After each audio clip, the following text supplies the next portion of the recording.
my snack pack. Wow.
Who did this? Who the freak ate my snack pack? Wow.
Yo, hello. I am here on a day that I normally don't stream. I normally stream on Thursdays, or on Wednesdays, but today is Thursday. I delayed my stream for a day because suddenly, suddenly people have their vaccinations and were able to hang out and everything. And my friends in town invited me to hang out with them, and I was not going to miss the first hangout session for streaming. So, also, Castlevania came out last night, and it would have been more fun to just talk about Castlevania while I'm finishing the fan art painting that I made. So, I decided to do that. Let me swap over to Facecam here so you can see me. Hi. So today we're going to be doing Castlevania stuff, talking about the new season, talking about kind of just things that, I liked, things I didn't like, fun stuff like that. There's going to be some spoilers, so if you haven't seen the new season, you should probably go watch it. You can always come back to the stream later. And if you're fine with spoilers, you would just want to sit through it, or you want to watch me make cool art, you can also kind of mute it and put it on in the background. But that's what we're doing today. I am going to swap to my painting screen here, and that's a very fun view. So I started this painting a while ago, about a week ago, and have been just steadily working on it while I've been doing other things, and so I really wanted to get it done before the new season dropped, but that didn't happen. So we're just going to be doing this, figuring this out, trying to finish it as quickly as possible, and talking about the new season. Trying to think if there's anything else that I need to say here. I don't think so. I think we're good. The last time I showed this painting on stream was the last Fan Art Friday, and I added some stuff since then, so we have some new things. I've painted in the castle, I've added some layers to the backdrop, the moon, and a couple of other places just to add in some things, and added some gradient layers and everything to the rest of the painting. So I'm going to be trying to finish as much as I can today. I make no promises whatsoever whether or not I'm going to get it done, because I know myself, and I know that I probably will only stream for like 3 hours at tops today, so it's gonna be a long time getting this done, but hopefully I can get it done quickly. So season 4 came out today, and I love Castlevania. Everyone should know this about me, judging by the illustration that I'm doing, as well as everything else about my person. Castlevania is one of my absolute favorite series. I've always adored it. It's always had a special place in my heart. And the new Netflix series, I have criticisms and I have things that I love about it. As someone who played the games a lot when I was younger, I do love it. I love that they finally kind of like acknowledged the game series, because it kind of just disappeared out of the social lexicon of most people after the game stopped being updated and there stopped being new games. People just kind of forgot that Castlevania was a game series that was incredibly popular at its time. But with the addition of a new series, there's also the addition of some things that I kind of feel like were decisions made not in bad faith, but just strangely. And I've talked about a couple of them on the stream before, but I just have some like reservations about some of the decisions that were made in all of the seasons, and including season 4. I also feel like, just with like, to start things out, I feel like this season wasn't meant to be an ending, but was pushed to be. And I have some I guess, moments of justification for that happened in the season. But it felt like they were kind of pushing for an ending, or pushing for an ambiguous kind of ending that they could pick up with later. As of late, there's no announcement of whether or not they're going to do a season 5 of Castlevania. They might have been gauging how popular this season was before they brought a team on for season 5, which is pretty usual for places like Netflix to do, so that makes sense. But it seemed like there was this overwhelming finality to what they chose to do with this last season that I don't think fit the story that they were going for. I did like the happy ending of everything that happened, but I just feel like I'm disappointed because I felt like some storylines weren't fully fleshed out in that happy ending. I feel like it's just an odd thing. But as an avid lover of the games, I think I would be upset with any ending that they gave it, because I just want more Castlevania. So, to be fair, that's where I'm coming from with this. But I guess my criticisms of the original season and everything leading up to that, all of the criticisms of some of the character choices and some of the design choices that were made, some of them got alleviated. And there's a loud bus in the background. But some of those choices got alleviated for me this season. Some of them it seems like they may have listened to fans, listened to criticisms, which is rare for a Netflix series, which I liked a lot. It also seems like they kind of they wanted people to give it a chance, and I guess myself included, a lot of people didn't within the first season. So I can kind of see what they were going for now with some of their choices. I still have issues with one major choice, and that is Isaac and his whole design, and I will always have issues with that because I feel like this feeds into later issues that I have with season 4. So a major issue that I had with Isaac in the original few seasons that came out is that Isaac is depicted as in the games, Isaac is white, and in the show they changed his design to make him a person of color. But I can't think of a worse character to make a person of color. And then on top of that, they added a storyline which is not in the games, of him at one point being a slave.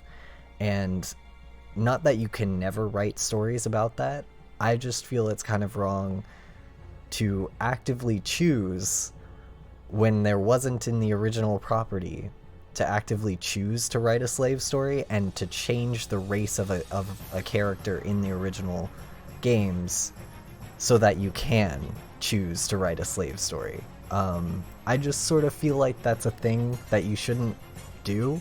And they tried to redeem it by giving him independence in the end and by making him a good character, and I like his character art throughout.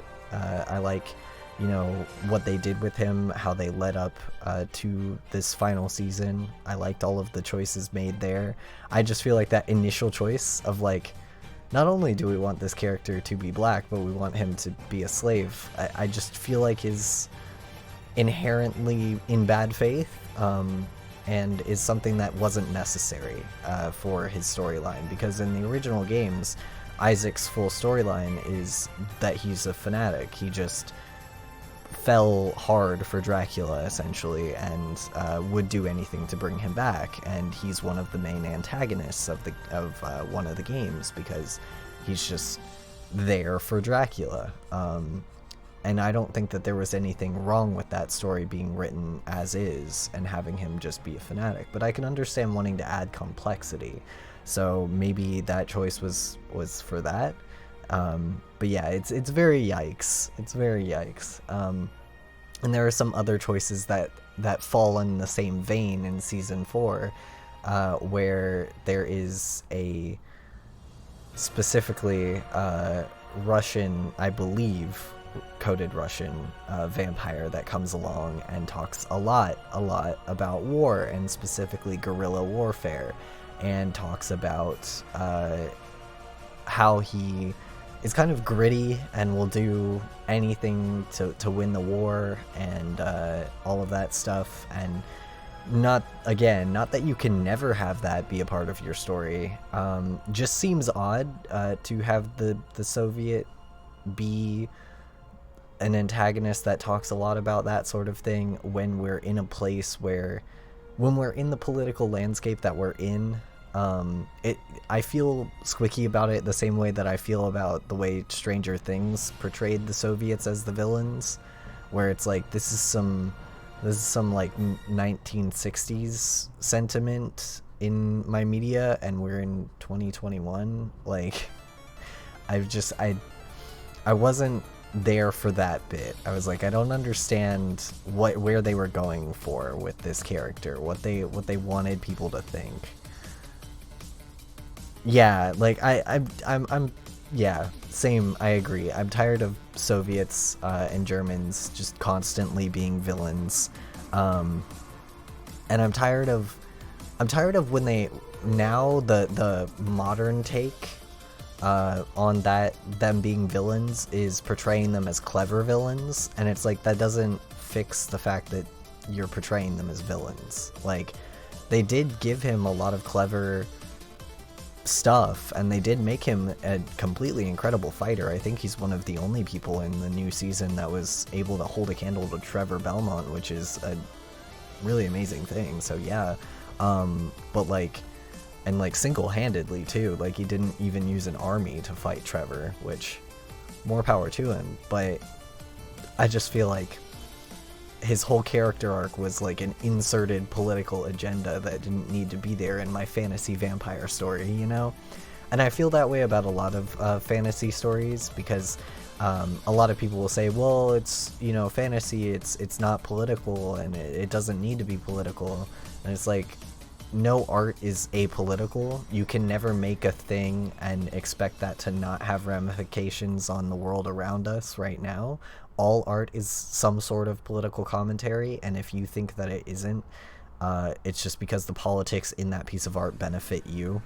So I don't know. I feel like it's definitely a choice that they made in the political climate that we're in, where there's a rising group of young people who are sympathetic to communism, and if not communism, socialism. I feel like it is a very deliberate act to not only have that character there, but to have him say some of the things that he says. Because a lot of it also took me out of the narrative, because it seems so out of place. Him just rallying on about like war tactics and stuff. And I get that he's supposed to be someone who's like well versed in battle, and he's lecturing someone who is not supposed to be well versed in battle, or who he thinks is not. But in that lecturing, it just like pulls you out of the world a little, and it just seems, it's like out there. It's not something that needed to be said. It's not something that needed to be a part of this, but they did it anyway, and I just have some mixed feelings about why that was included. That's definitely seems like an overarching hand of some political agenda type thing. And there's some other points too where Castlevania along the lines has done some things where they've like included some lines that are on the face of it progressive, and then they're like patronizing, and it's very strange coming from a fantasy media, because like I think it's the kind of thing where they're trying to be edgy, because Castlevania is a very dark series, and I took a lot of those moments in the beginning, season 1 and season 2, as being edgy for edgy's sake, and kind of forgave them for it, because I was like, okay, the show is trying to find its footing. I can understand the writers aren't, you know, set into this setting yet. I get it. But now it's like we're on the 4th season, and we're still making jokes that seem a little edgy for edgy's sake. We still have an antagonist character who's a Soviet and is coded Soviet too, and wears the military uniform, and I'm just a little weirded out by that. So it kind of speaks as like issues that have been building in the series for a long time, with Isaac's whole casting and the fact that in the first season, Isaac being cast that way was just one of many issues that I had with the POC representation, because not only was Isaac one of the only POC there, Hector, who is also POC, both of them in season 2 suffer way more than any other character in the entire series. Those two are the only characters that, one, have codings of slavery with Dracula, but also in season 2, Hector gets kidnapped by Carmilla and becomes a literal slave. And I'm just sort of like, why is it only the brown characters that this happens to? That seems a little strange in your fantasy reality where you're trying to say that like clearly they're going for progressivism fantasy, because like they later have LGBT characters, many of them. So it's like, in your weird progressivist fantasy reality, why is it always the brown characters that get coded with slavery? I'm confused. So it's a thing that has been boiling a lot for me under the surface while watching it.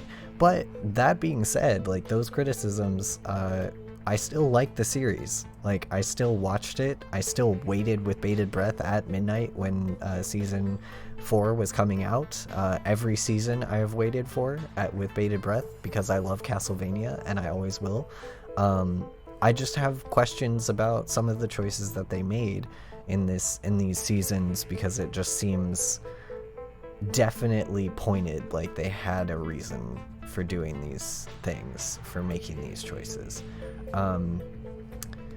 But other than that, overall, I think season 4 was pretty okay. There were moments that I definitely disliked. I liked that they included Death, a character that is in the games that is also Death, but not Death, because he's not technically the Grim Reaper. He's kind of, as they say in the show, he's an entity. I don't know if other people would understand this if you haven't played the games, because they don't really explain it in the show, but he's an entity that feeds off of death the way that a vampire feeds off of people. So he kind of needs death to live, sort of, so that makes him sort of a god of death, but not really. And in the show, or in the games, he also does manipulate people to bring Dracula back. So that is like a thing, that is a storyline that's ripped straight from the games. So it's weird, because like the storylines that you would think that were ripped straight from the games wouldn't be, and then the ones that you would think that aren't. So it's just oof.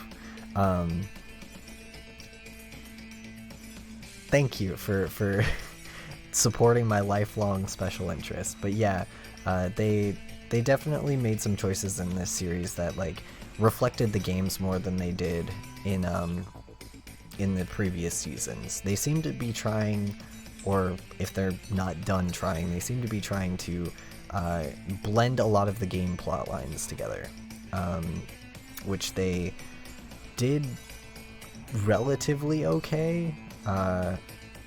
They didn't really include any of the like branching storylines or anything, but that's fair considering how much time they have on screen. But just like basic stuff that I noticed about this season, I know a few months ago, or not months, but like a year or so ago, they were looking for more animators for Netflix, and I assumed it was for this season of Castlevania, and I think I was right, because they amped up the fight scenes in this season more than they did in the previous ones. and in my opinion, not for good use. I don't think that they did a good job. Not the animators. The animators, like, I'm sure they're all talented and did great. I think that the choice of all of those fight scenes was a bad choice. Just like personal preference, it's kind of hard to follow, and a lot of them are really, really not,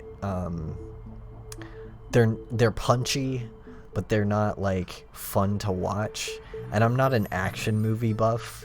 That's not the reason why I like these series. I'm sure there are people who love these series because of the action, but like, I like it because of the lore, and I feel like some of the over-aggressive, let's animate every single fight scene got in the way of the lore, got in the way of like being able to have smaller, quieter scenes.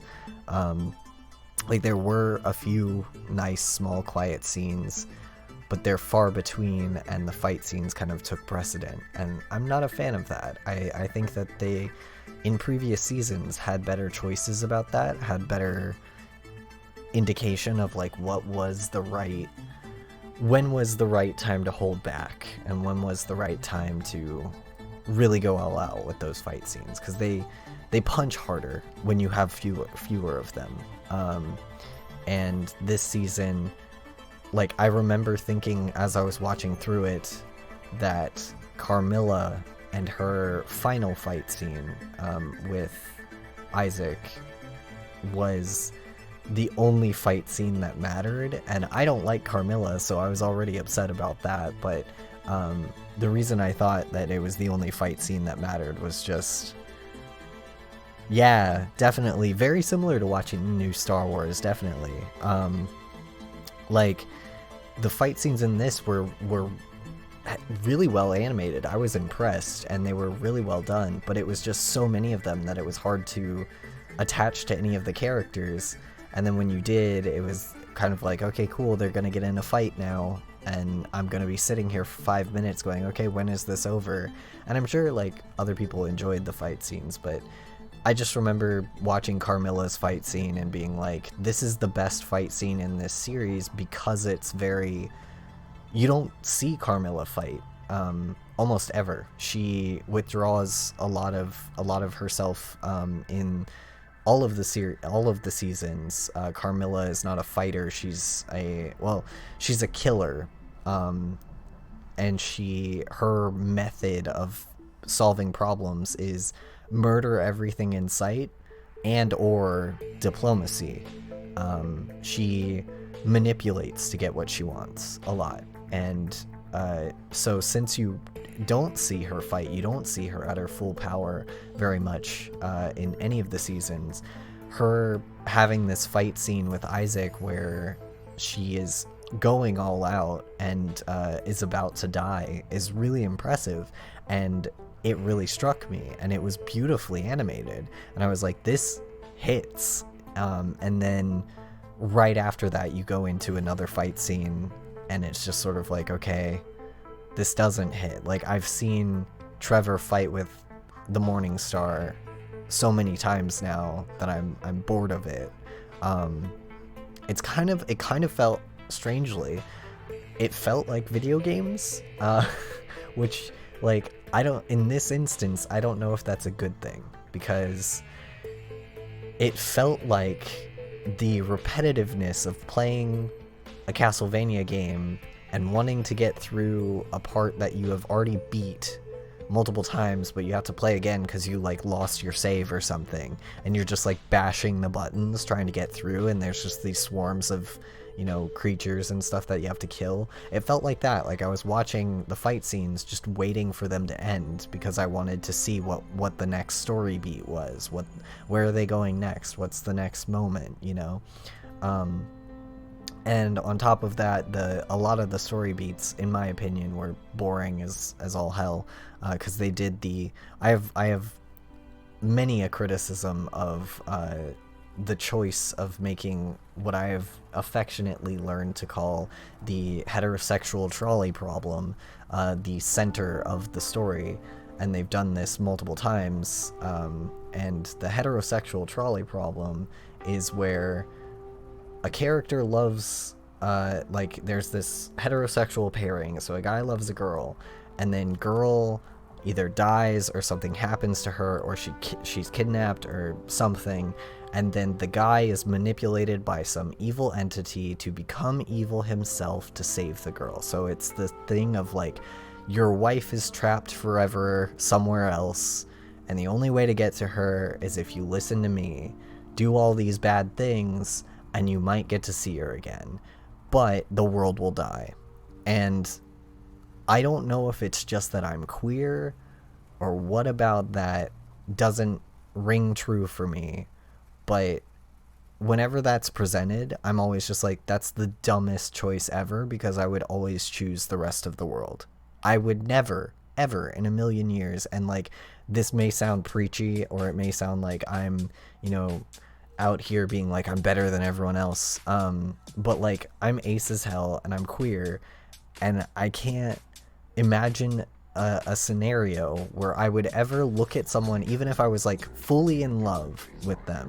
Can't imagine a scenario when I would ever look at someone and say, yeah, your life is more important to me than everyone else on this planet, and I'm going to choose you, and I'm going to be evil, and I'm going to do bad things and hurt a lot of people.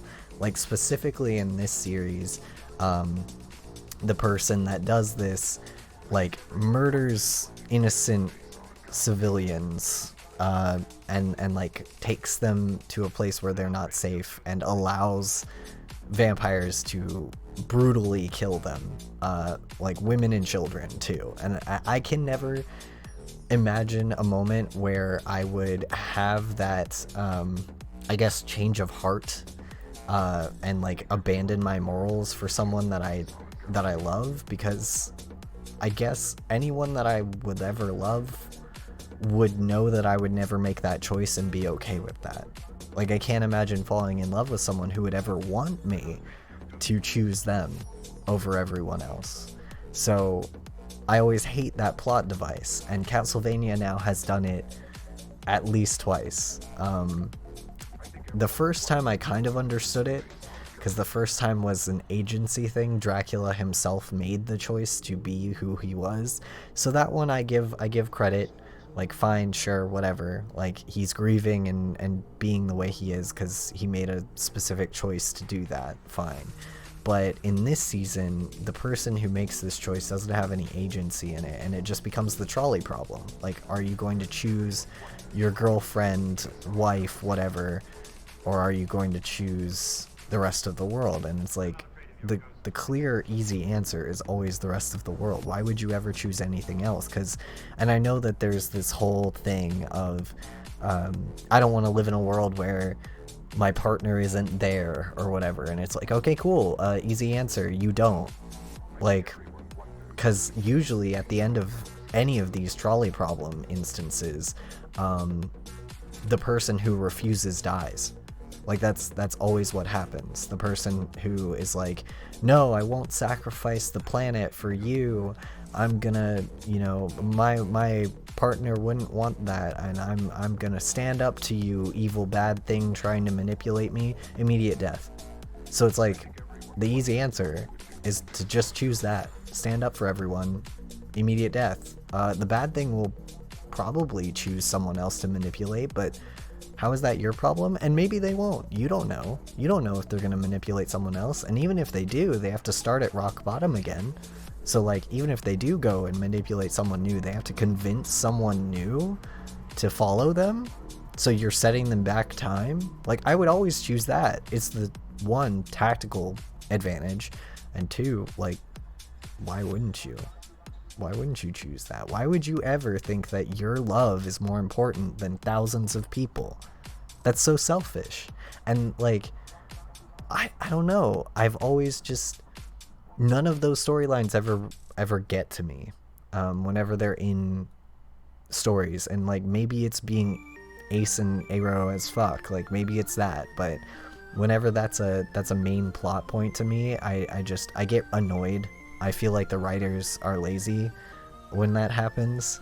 I always just feel like it's the choice should be easy, and when it's not, I'm like, why are you all being dumb? Why are you not... Like, I had this problem with Infinity War too, where I watched Infinity War and I was like, okay, are we not going to talk about the fact that Star-Lord is literally the reason why bad things are happening? Like, because he couldn't let go of the fact that someone that he loved died? Like, are we not going to blame him? Like, literally blame him. I don't understand. Like, you are an intergalactic fighter who probably has watched millions of people die and has probably contributed to it multiple times. And yet, the partner that you love dying is the thing that makes it so that you lose all of your tactical advantage and thought process? That doesn't make any sense to me. And even if it did, even if I ever had emotions that felt like that, I would stifle them for the good of everyone else. And I guess it's just being queer. That's something that I've always had to do. I've never been a person that had the luxury of ever thinking that my love was something that could move mountains, or something that was worth more than the rest of the planet, you know? Like, I've never been in a situation where I've ever, like, been able to feel that way about someone that I love, because being queer, it's always stifled by some heterosexual pairing. There's always some other power that is greater than two gay people being in love, right?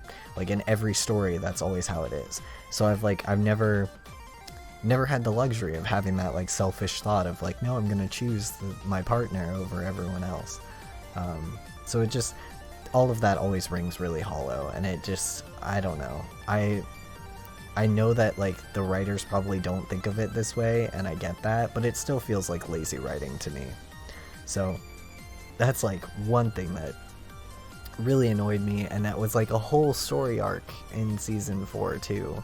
It wasn't like a small plot line, it was like the plot line. It was really upsetting. I do, like, occasionally fall for love story plot lines, but I feel like they have to actually make rational, reasonable sense. They can't be choose me over the world. They can't ever be that, because if it's ever choose me over the world, I'm choosing the world, duh.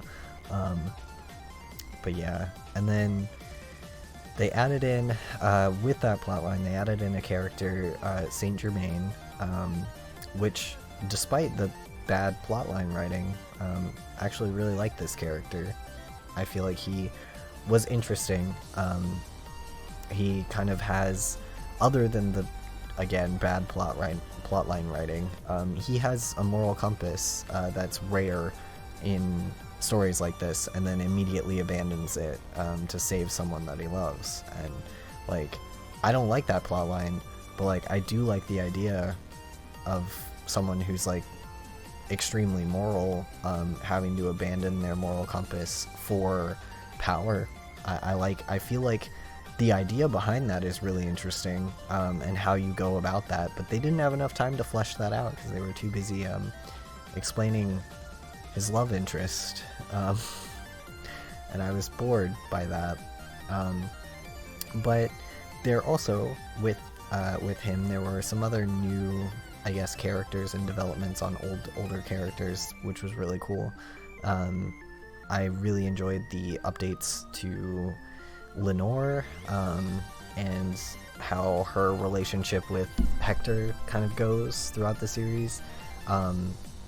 I hate their relationship to all ends.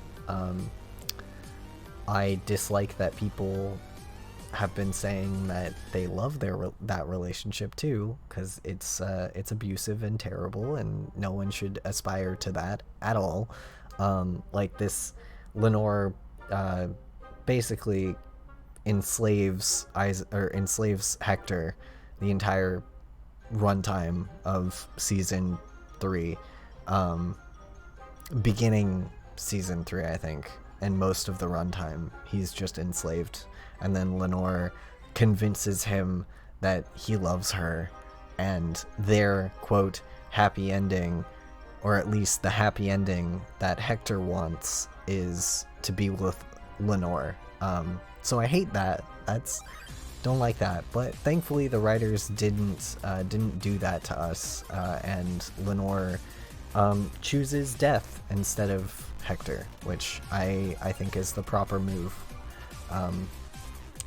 I don't think there's any way that they could do that happy ending and not have just that. It's just bad choice. Don't do happy endings where people stay in abusive relationships. But yeah, so they did that, and I liked that choice. I liked their sort of their interactions and dichotomy a lot, and the conversation they have before that happens. It's really, really cool. They have like a whole kind of heart-to-heart where Hector explains his thought process around things, and Lenore kind of explains, like, Hector has this whole moment where he talks about like power, and talks about how power just is all consuming. All it does is eat and eat, and Lenore adds on to that by saying like a vampire, and I feel like that's a really good interaction for those two specifically to have after Hector has been a slave to vampires for most of this series. I feel like it proper, well done, good writing, and I don't know, I think there probably isn't any other way that ending could have gone. If there was any other ending to that, if they had any other happy ending, I probably would have rioted. But I really enjoyed that. I liked the explanation of like why they couldn't be together. I feel like it was satisfying. I don't feel like it's going to stop Twitter people from shipping them together, because heterosexuals ruin everything. But I do think that it was a good explanation for why she leaves and essentially goes to die. Like, I do like that a lot. And I like that her arc too throughout the entire season, building up to this, was entirely about feeling useless and feeling like not only did Carmilla and the rest of the vampires that she calls her sisters stopped needing her because she was the diplomat, and they kind of were going straight into war, so they didn't need someone to do diplomacy anymore. Her entire arc is basically like, I'm not needed, and I don't know what to do when I'm not needed. And she has a whole arc of being bored with it, and then she tries to do stuff for herself and it doesn't work out, and like, it's a really good arc for her character. Made me kind of like, even though I don't like her character very much, it made me kind of like see what the writers were going for there. So I liked that a lot. I liked how they continued her arc instead of I feel like if they had just left it the way it was in the previous seasons, it would have withered, and I like that they kind of added to it and made it so that she's also having this like existential kind of crisis, and she is not Little Miss Perfect all the time, which I liked a lot. So yeah, there was a lot of story arc development that I enjoyed. Alucard's story arc development was really good in this arc. I am upset about the hatred of polyamory that followed, but that's fine. I mean, that's usual. I'm used to that. I'm used to those glib little remarks. Fun times. That's another one of those things where, like, in my fun, progressive vampire fantasy media, I don't understand why we hate polyamory. But apparently we do. Like, there was a whole moment, and it's not like outward, but there's a moment between Alucard and what I'm guessing is supposed to be his new love interest, and she's like the head of this village that Alucard is going to try to save from vampire legions, and they have a conversation about what's happened to Alucard in the past few months and why he is reluctant to both help and also reluctant to like be around anyone else as they're going to his castle to save the village.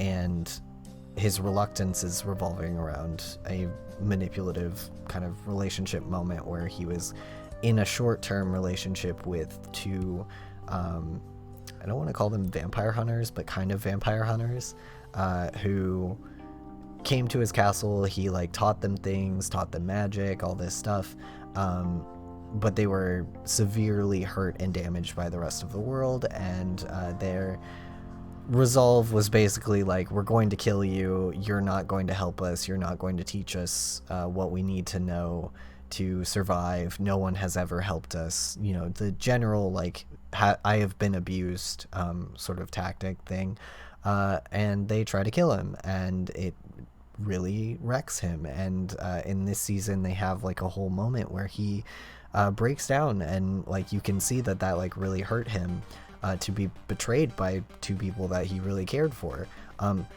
Oddly enough, those two people are also two of the only other brown people in the show, so that's something. But so he has this whole conversation with this head of this village about that, and sort of glibly explains what happened to him without going into detail, and then she says, I was in a relationship with a man and a woman at the same time, because these two were, you know, both involved with Alucard at the same time. And so she says, yeah, I was in a relationship with a man and a woman at the same time once. Didn't hurt anybody. And then she like pauses for a moment, and then she says, well, I mean, I guess the husband of like one of them coming after me with, I think, an axe was what she said. You know, I guess that counts, or something like that. And I'm just sort of like, why did we need that? Why was that added? I'm confused as to why you would have a character added that could understand his plight and then immediately pivot to, oh, anyone who's in a relationship with two people at once is immediately going to have a jealous interaction, and it's inherently negative. Because like I thought it was going to be like a little joke of like, oh, that's a lot to handle, or something like that, which I would have been all here for. Like, yeah, polyamorous relationships freaking suck. They're a lot to handle. I like personally, I am polyamorous, but like, and I've been in polyamorous relationships, but I can acknowledge that they are difficult. It's like, it's all the work of having one relationship, but 4 times over, depending on how many partners you have. You have to take care of that many people. Like, it's a lot. So I would have, you know, loved to have some sort of solidarity there of being like, yeah, that's a lot to handle, especially if all of those people that you're in love with betray you. Like, definitely a lot to handle. But no, instead they fell back on like the usual thing of just, oh, well, there's always going to be jealousy, if not from like inside the relationship, from outside with like the outside husband or something, you know. And that just seemed off and weird to me in this show, where like one of the first shows, mind you, that I've ever seen depict a polyamorous relationship, and also depict a bisexual like main character. I don't know if Alucard would be considered a main character, but I guess bisexual main character, bisexual like main cast member in a polyamorous relationship, and their immediate thing was to just decide to include that. It just seemed weird. I was like, why are you so progressive on some things, and then you still think it's okay to joke about this shit? Like, didn't anyone ever talk to you about this? It just seemed off. But there were a lot of moments like that, and like, I guess I probably should have expected it, and you can't expect your media to always be perfect, so like, all of this, you know, whinging on my part is not me being like, oh, I think I could write it better or anything. It's just some little things that I'm like, I'm tired of media doing. I'm tired of watching things and thinking that I found polyamorous representation just to be slapped in the face with this sort of joke, you know? Like, I would have liked it just left there. Could we just leave the representation where it was? Because I liked the idea of having, like, I even was on board with the two polyamorous, like, people being bad, being like negative characters. Like, that's fine. You can have queer characters that are villains. It's totally cool. I'm fine with that. I just have issues with your queer villain characters then immediately being mocked in a weird way, and that being left alone. Like, there's no recourse to that either. Like, Alucard laughs a little bit at that comment, but he never says anything else. He just kind of like jokes about it, and then they immediately pair him up with what I'm guessing is a heterosexual character. And like, not against heterosexual pairings, but it just seems weird to me that that's the immediate pairing that they go for. It's the compulsory heterosexuality that happens in almost every fantasy media, where they decide we can show this character having bisexual tendencies, but they're ultimately going to end up in a straight pairing, right? And that's not to say that that erases at all the fact that he's he's not heterosexual, or she might be bi, we don't know. But it just like quickly puts a band-aid over, oh, I know we showed queer characters in this, but like, we're not gonna have any real queer pairings, any real, you know, lasting queer pairings. And yet that people still give it the slap of like queer approval of like, oh, they showed a queer on screen once, there was queer sex once on screen. And it's like, I don't know, they also show like the murder of children on screen. I don't think that that they're showing it in the best light. Like, when your fantasy horror show about the grotesque badness of vampires is the show where they show a queer character on screen, and yet they don't have like a lasting queer pairing, that kind of, and like the one lasting queer pairing that they have is the lesbian couple, that like, there's one lasting queer lesbian couple, as opposed to the bashing of polyamory, the fact that two brown bi characters were the villains, the fact that there are no gay characters whatsoever at all, and gay jokes are made often in the same light as referencing being gay as with bestiality.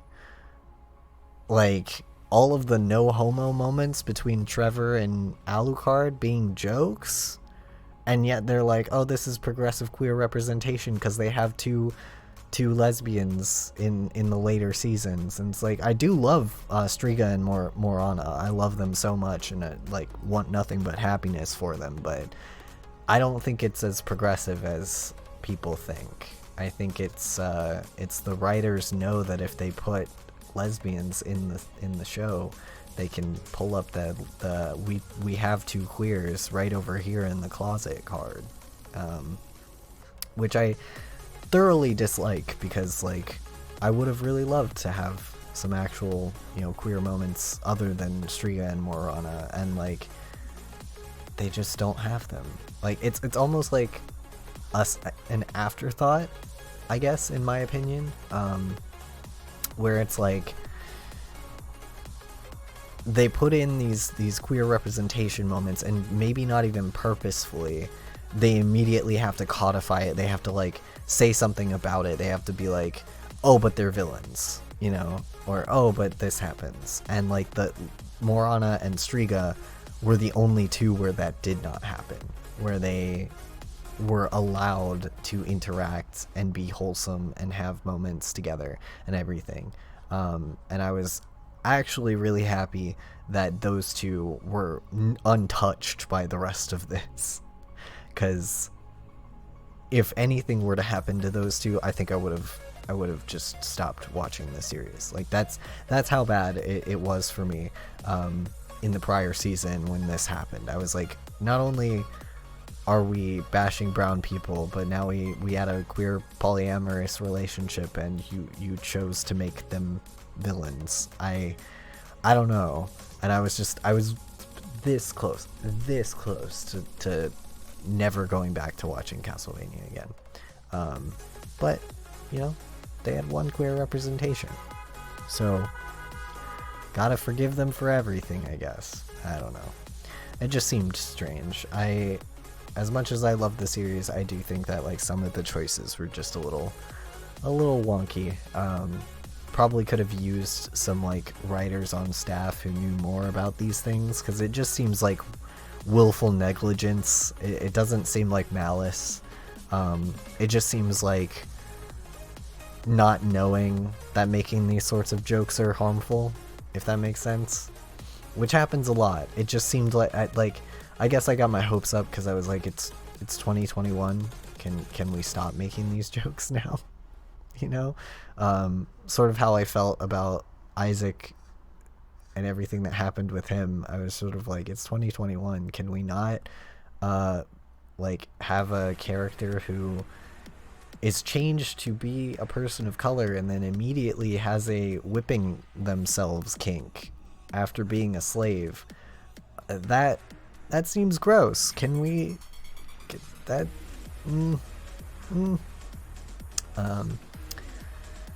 But other than those things, I did enjoy watching the season. It, like, I'm whinging and complaining a lot, but that's mostly just because I want it to be better. I really do like Castlevania, like, despite all of its horrible faults, and like the games had faults too.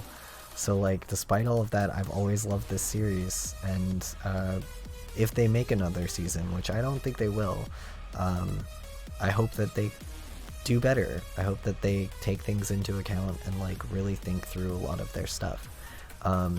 As for like the rest of the series, the fighting scenes, boring.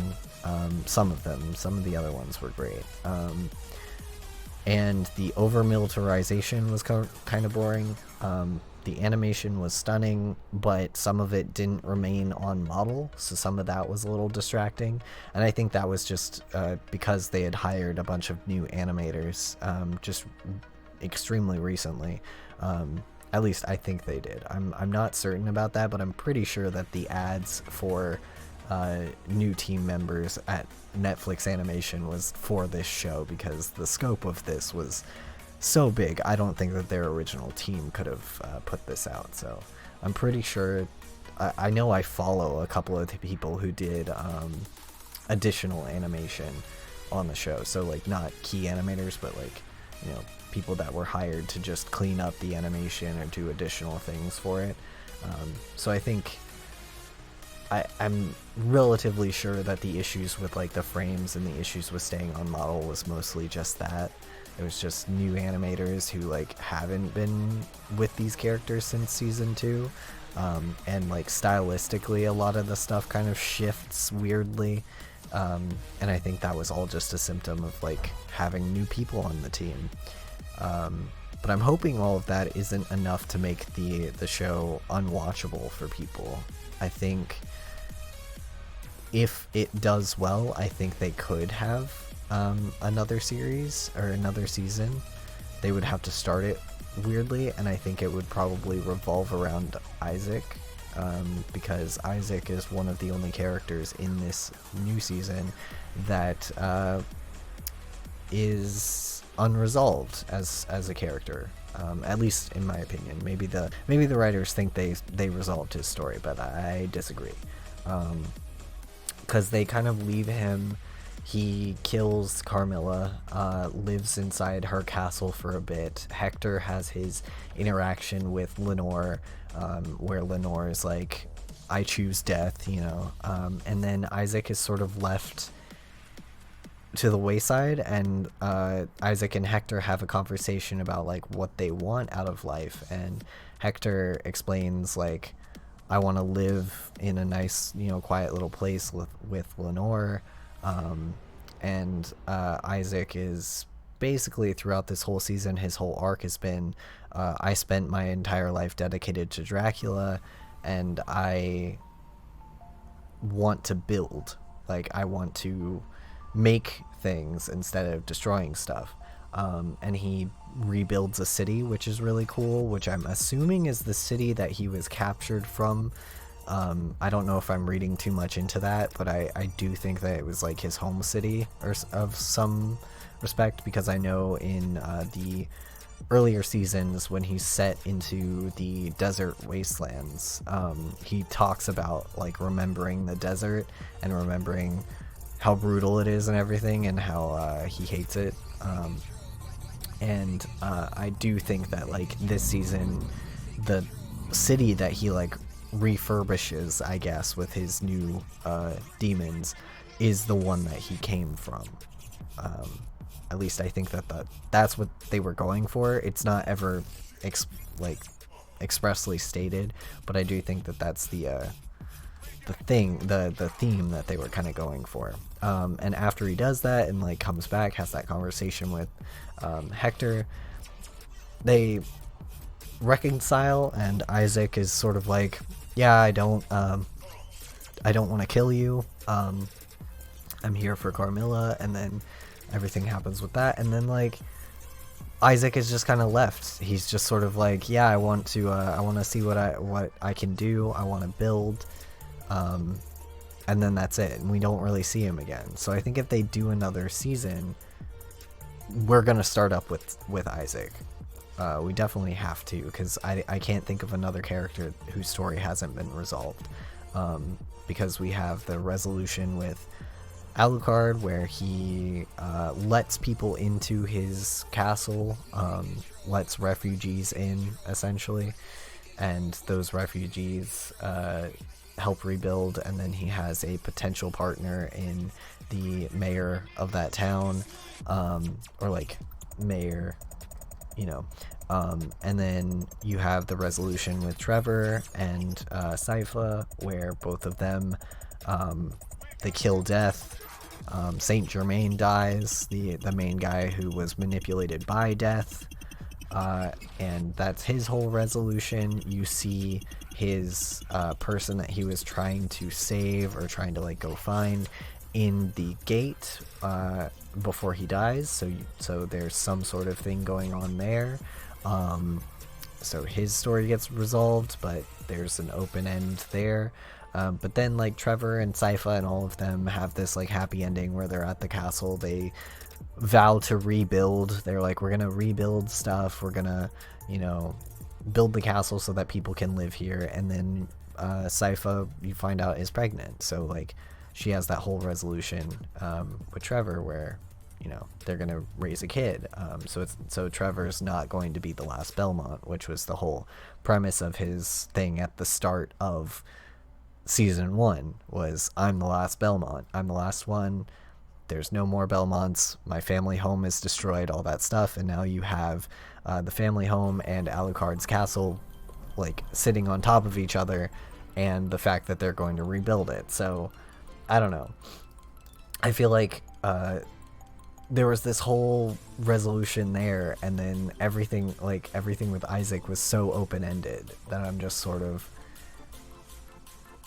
I can't imagine not filling out Isaac's arc, not finishing it, because that just, leaving that open seems like a bad choice if that was like the ending that they wanted, but it seems like an understandable choice if they're gearing up to make Isaac into the lead or at least starting character for the next season.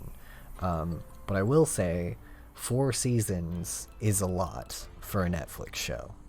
That's more than any other Netflix show that I've seen that's animated. Most Netflix shows end after season 3. So, or even season 2, I've seen some of them just be immediately nixed after season 2. So I don't know if there's going to be more seasons, if Netflix is even going to agree to more seasons at all. So I'm waiting I'm hoping, but I don't have a lot of faith in the fact that they will. God.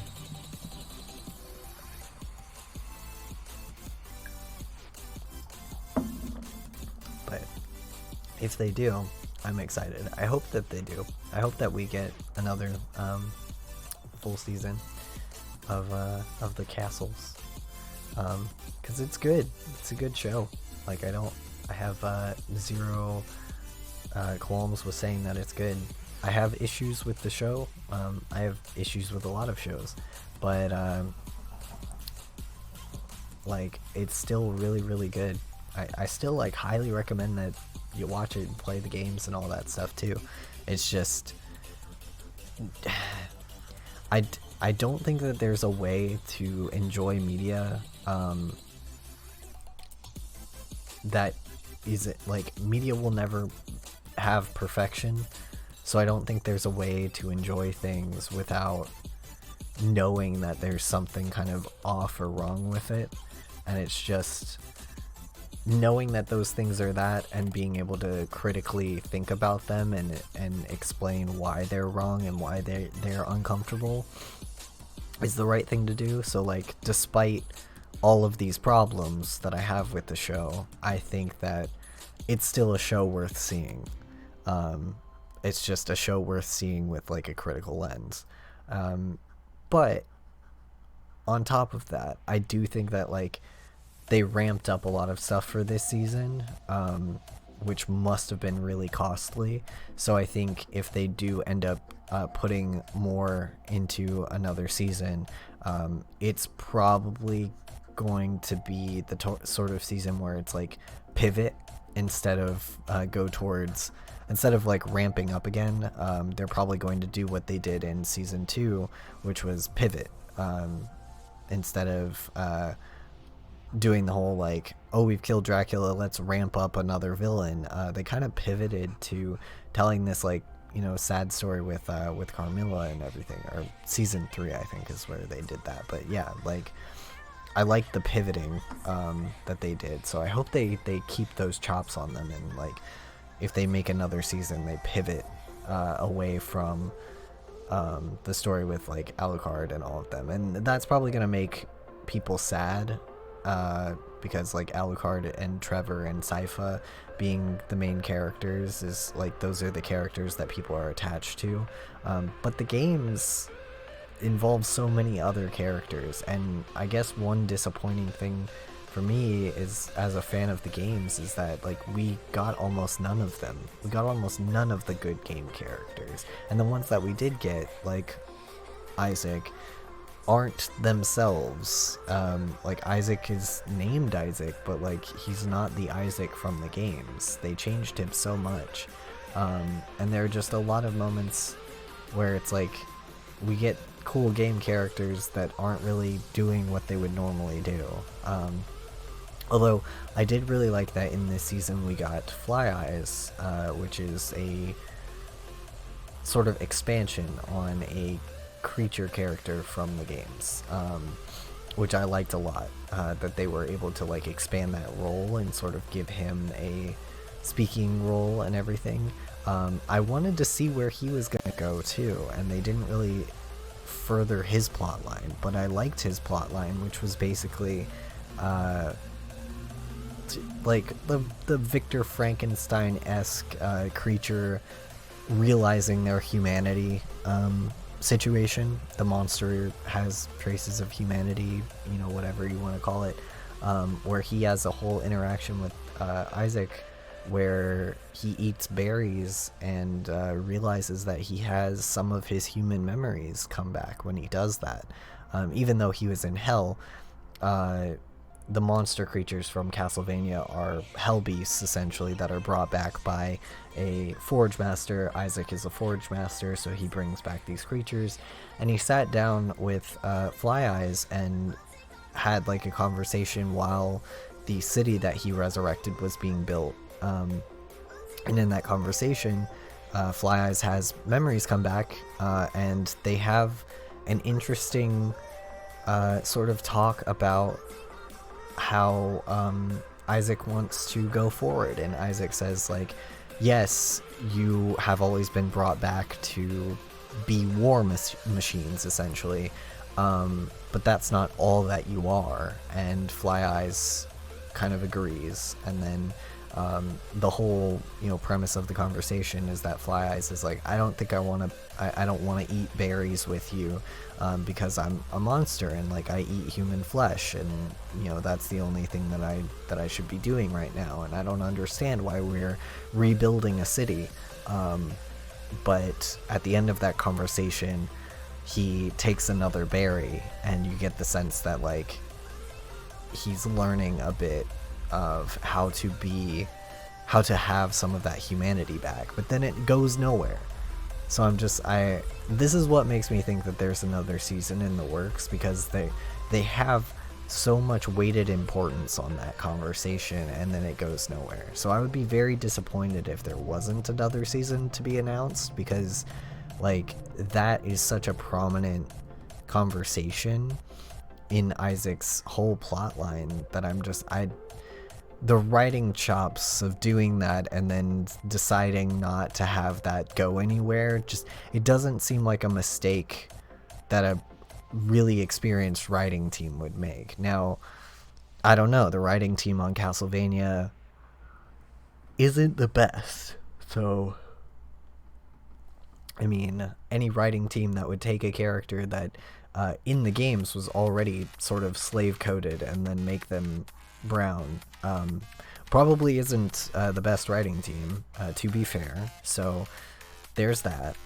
But like, I can't imagine a writing team giving all of that importance to that conversation and then having it go nowhere, and then saying, oh, we're not making another scene, or we're not making another season. But I could see them doing it if the like money dries up and Netflix pulls the plug. Could see that happening. But I would be very disappointed if there wasn't another season to sort of explain that, and also explain out where Isaac is going to go from here after everything happens. So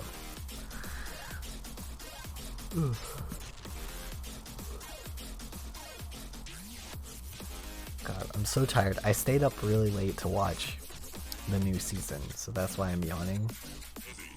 But I am extremely tired, because not only did I watch the other season, I watched the new season of Dimension 20 as well, so I'm like in weird tired boat all day, which is also the reason why I wanted to stream at 5 today and then end kind of early and not do a stream later in the evening. I was gonna do a night stream on today, because I figured I'm going to be streaming Friday anyway, so I might as well do a stream that like is later in the evening. But I chose to do a little bit early and make it 5 o'clock so I could end at like 7, you know, or 8, and not make it, not have it be super late when I got done.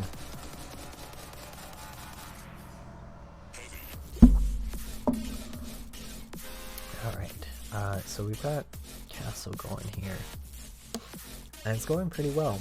I like how this is all going. I'm struggling a bit with the construction of this water wheel thing here, so I think I'm gonna actually pull up some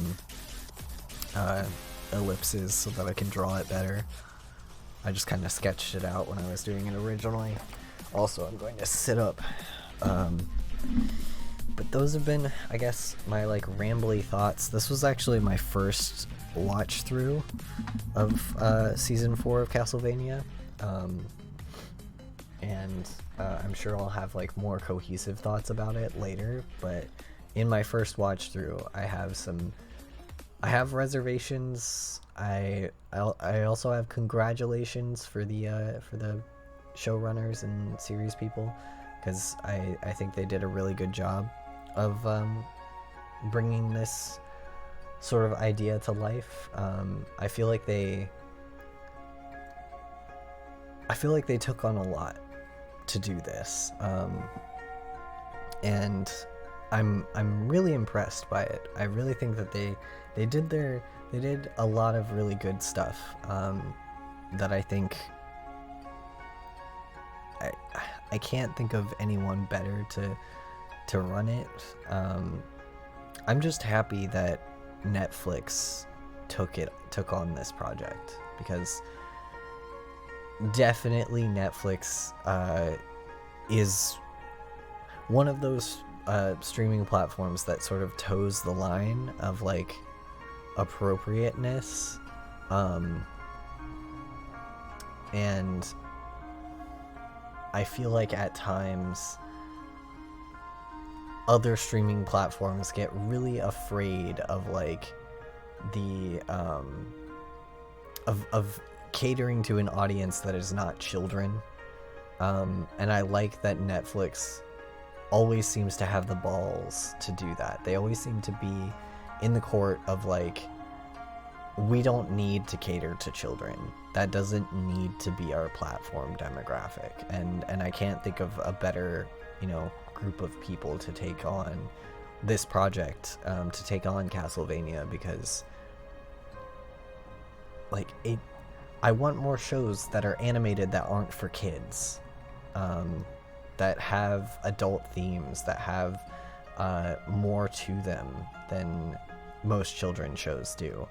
And I also want it because I want to be able to enjoy television that has themes in it that I like, without it having the criticism of what will the children think, which happens so frequently in a lot of the shows that I watch, where I'll want something that I don't think is very, weird to ask for, but then I'll immediately get an interaction with someone where they're like, well, you can't have gay people in it because what will the children think, or you can't have something else in it because what will the children think. So I just wanted like a show that could do that, and I guess that may have been why I was so disappointed with some of the representation in the show, because like if any show was the show that could get away with it, it was this one. Like they could honestly, like pun intended, this show could get away with murder.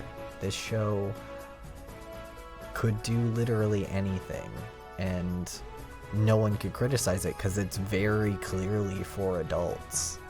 And I loved that, and I wish they had taken that and run with it a bit more, I guess, because when you have that pass of being able to say like, oh yes, this is a show for adults, and therefore we can write about whatever we want, we can do whatever we want, when you have that, you can, like, there can be gay representation without it being fought, or at least being fought less, and I wished that they had kind of taken that and decided that they were going to do a bit more representation, decided that they were going to include a bit more of things, and they kind of didn't. They kind of shied away from a lot of it, and the stuff that they did include, while good, was oddly not very progressive.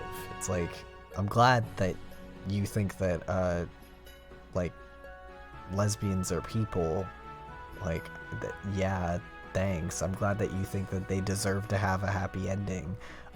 However, at least in fantasy genre, I don't want to say that like because they're also queer, so like they have the queer struggle as well, but in a lot of like fantasy media and fantasy genre, they're included as a commodity often, instead of it being progressive representation, which is like, it's also bad to include them as commodities, but like lesbians do have more representation in fantasy because of the male gaze, so it kind of sucks that the only representation of a happy queer relationship that we had in this was a lesbian one, because it's like, okay, we already had that though. Like, I'm happy for it, and I'm glad that it exists. I'm not in any way denouncing that it should be there. Like, definitely, yes. But I wish that they had included other queer relationships that weren't immediately bashed by the characters or joked about by the characters, because it kind of treated the polyamorous relationship as either a joke or like a regretful moment, kind of, instead of treating it as an actual relationship that happened. And it seemed like they were going to include it as, you know, they were going to sort of validate the validity of it, and then they shied away from it to have the heterosexual pairing. So it just, I don't know, it rubs the wrong way. So I guess I was just disappointed, because it's like, you had everything. You had Netflix, you had, like, on a platform like Netflix that is so big and powerful, you can do whatever you want, you can tell whatever story you want. You had this show that was meant for adults, that was animated, it was already gory, it was already disgusting, it was already meant to be evil and depraved. You had every excuse, and you shied away from it. Like, it just seemed weird. It seemed odd that some of these choices were made, and I just hope that this will set sort of a precedent in the future of, hey, there is an audience for this, because frequently people like to do the thing where they're like, well, if it's animation, the audience is children and teens and not adults, and like, I wish that they would kind of get that out of their head and realize, like, hey, you can make an adult show. There's an audience for this. You can do it. And it's weird because it's also a thing that, like, other, I guess, quote, nerd media has known for a long time, that your audience is sort of young adults. Like comics, that's the main audience that comics are marketed to. Like, there's been recently a shift towards kids and teens, but a lot of comics that are long running are marketed to young adults, because they know that, one, the kids and teens that they used to market to grew up, so it's marketed to adults now, and two, it's just like, I guess comic artists kind of realize that if you market to adults, kids and teens specifically are gonna come anyway. Like, teens are not stupid, so a lot of the time, if your market is an older generation, teens are gonna latch onto that and be like, ah, yes, this makes me feel like an adult. Like, I'm sure Castlevania is popular with teens, because it's gory and disgusting. Like, that's a teen thing, and I say this as an old millennial, but like, I know that if I were 14 and this show had come out, like, I would have been all about it, and I would probably love it more than I do now, which is impressive. So I don't know, I feel like they had so many tools at their disposal to make this good, and then they kind of squandered it a little bit. But hopefully it'll open the door for more stuff, for more interactions with making animation for adults. More pitches of animation for adults, please. And animation that involves, like, gratuitous gore and stuff. Like, I adore that shit. I love super gory stuff that is not gory for gore's sake, that the gore has purpose, the gore has thought. Like, I remember specifically just being so excited because in season 1 there's a moment where Trevor is fighting like clergy people, essentially, and basically, you know, telling them to get away from this old man and being like, hey, you should, you know, move along, let this old dude go. And he uses the whip for the first time in the series, and the introduction of him using that whip is whipping the eye out of one of these other characters, directly out of this character's eye socket, like, with a whip. And you see, instead of seeing just the abject gore of that happening. You see the flash of blood, the character like turning their head away from it, the whip happening, like the sound of the whip, and then you see the eye just like hanging on a wall, and, like stuck there by the viscera. And that is the kind of gore that I want to see more of. Like, I want to see more thoughtful gore that like makes sense, gore that isn't just let's throw a bunch of buckets of blood on it. That's scary, right?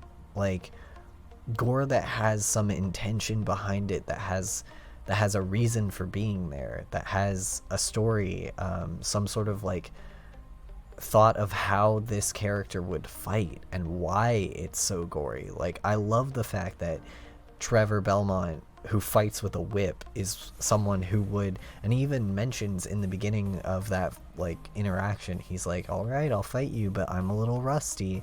And I love that. And then at the end of that interaction, he says, told you I was rusty, or something like that. And I love that, because like, if you think about it, someone who is as strong as that character, wielding a whip and using it with all of the strength that they have behind it, but not really being kind of rusty on the aim, would definitely result in someone getting their eye like gouged out with a whip or something. Like, it is the level of progression. Hey, what's up? Yeah, Castlevania is super neat. Most gory animation currently in anime. Yeah, you're right. But yeah, it's definitely like, I feel like the super gory animation in Castlevania like has intention behind it. Like, it's not just gore for gore's sake. It's definitely purposeful gore. Like, it's gore that's put there to tell you something about this character, which I love. I love that so much. And you're definitely right. I love Invincible. Oh my god, I love Invincible. It's Invincible is really good. The comics are really good as well. And it does get kind of grim. It's super good. But yeah, like, I feel like the distinction for me with like anime gore is that a lot of anime gore is not there purposefully. Like, a lot of anime gore is just kind of like, this is dark, alright. Whereas like the Castlevania gore, at least in the previous few seasons, had a purpose behind it. It told you something about the way these characters fight. It told you something about something about them personally, which I like a lot better. It's kind of like the difference between like a slasher movie and a thriller, which I am much more a thriller movie buff, I guess. So the reason why I adore Castlevania so much is because it toes that line of being like a thriller movie with like all the gore of a thrasher, all the gore of like the Saw movies, all the gore moments of that, but then all of the like actual horror of like a really good thriller, and I like that a lot. And plus, like, just vampire stories in general just are always gonna get to me. But yeah, I feel like the gore in Castlevania being super purposeful really helps the story a lot, and helps it kind of sell on that promise of being a like show for adults, and you can never really like put it out there like, oh, this is a show for children. You can never argue down that it was meant for an adult audience, and I love that. Like, I want more stuff like that, where the meant for adult audiences is not sexual assault, but instead horror, like actual horror. The gore does make the humor land better, definitely. I agree with that 100%, because it makes it more realistic. And also a lot of the humor is like based around the gore, so it's like I was brought up the example of Trevor first using the whip. The first time you see him use that whip, and he says, you know, all right, I'll fight you, but I'm a little rusty or something, and then immediately after that when he whips someone's eye directly out of their eye socket, he says, told you I was rusty. Like, I feel like that moment lands so much better with the eye socket still hanging, the eye still hanging on the wall, than it would if, like, he had just severely injured somebody. And then it's like, oh, I told you I was rusty. It's like, alright. It kind of like the gore ups the stakes of the humor, makes it hit in a way that it doesn't when you don't have this like gory landscape that you can play with. And I also feel like it also makes the emotions hit differently as well. Like the really emotional beats really like hit you because of the gore, because you've seen such terrible things in the series. It just like, it means a lot to me that they were able to create a series like this where the focus was an adult audience, and it wasn't because of sexual assault. It wasn't because of like other horrible things that usually the adult audience's label is slapped onto. But it was just like a fun thing, you know, like yeah, the swearing and things like that, like those things were still in there, but it wasn't like the kind of adult audiences thing where it's just like, we're just gonna be grotesque to be grotesque, which is usually what happens. Yeah, exactly. Like most adult cartoons are very crass and crass to be crass. There isn't a lot of like thought put into it, and I liked that the gore in this was like meant to be gory and was and there were some crass moments, but they were crass in the way that like made other things land, you know. It was realistically crass. It wasn't like, oh, everyone is just horrible all the time. It was like they used the word fuck in ways that people in real life use the word fuck. Like, and I've found myself in a lot of cartoons that I watch saying things like, let this character swear, because they should. And like seeing a show where characters are allowed to swear was really refreshing, and allowed to swear in a realistic way. It's not just ha ha ha funny shit, ha ha ha ha. Like, it was, they swear when bad things happen, because that's what real people do. And yeah, it is kind of a grim world, and it's more believable. But I feel like even, like, I wouldn't really call the real world that we live in grim, but I feel like even in not a grim world, like, it's realistic to put in people who kind of like swear and things like that. And I like the idea of like grimdark not meaning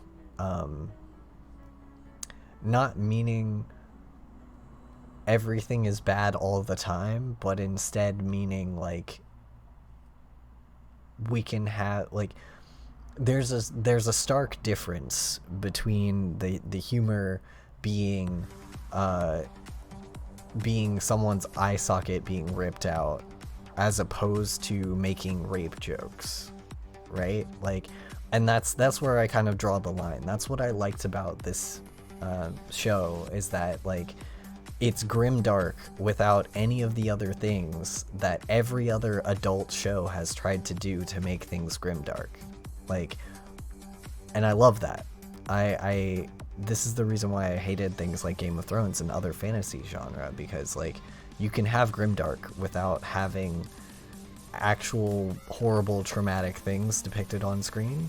Like, you can just have your characters swear, and I love adult shows where it's like the characters swear in realistic moments, and the characters have realistic reactions to things, and it's not like baby padded. And I guess I'm coming off of like shows like She-Ra, where I felt like a lot of stuff was baby padded, and I loved Castlevania after coming off of shows like She-Ra. Not that I hate She-Ra, but just like, it's refreshing to have an adult show that's meant for adults, that isn't here to traumatize me into oblivion. Like, that's nice.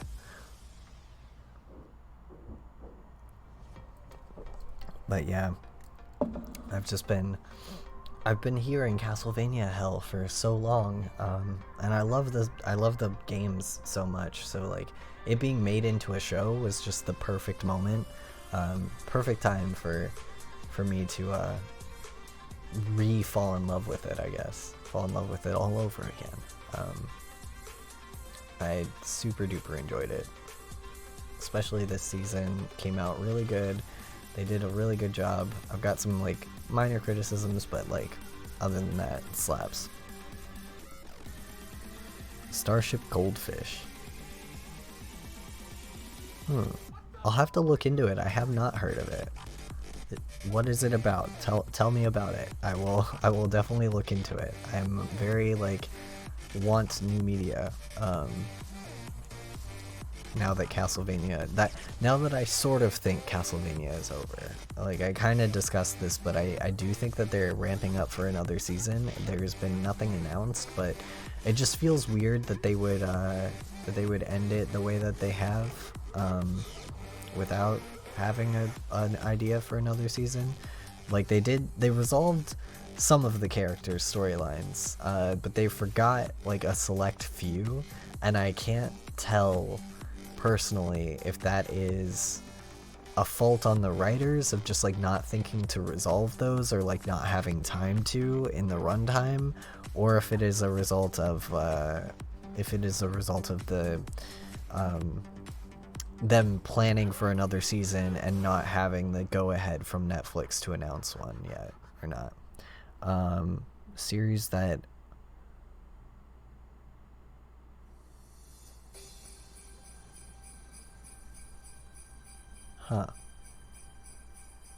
Bumbling Idiot in Space. I mean, that sounds pretty good. Like I'm down with that. I'm ready for Bumbling Idiot in Space. Let's go. I'll have to look into it. It looks good. I always love like kind of discovering people's series that they're trying to make, because I'm not an animator, so it's really fun to see the art that other people make, especially since like I mostly do concept art and like stuff for games, so I know nothing about animation at all. I know enough that I can make concept art, and that's about it. But yeah, like I'd love to check in and see like what that show is all about. I think it sounds cool. It sounds it probably doesn't have anything to do with it, but just by like the one little ooh, nice, professional and everything, one episode. I'll have to see. But it sounds like Bumbling Idiot in Space just reminds me of Cowboy Bebop, so definitely very cool. Plus space drama is very nice. Space drama is good. But yeah, I want some more grim media. Like I know that one's not, but I've seen Space Dandy. I have seen Space Dandy. It's been a while since I've seen it, actually.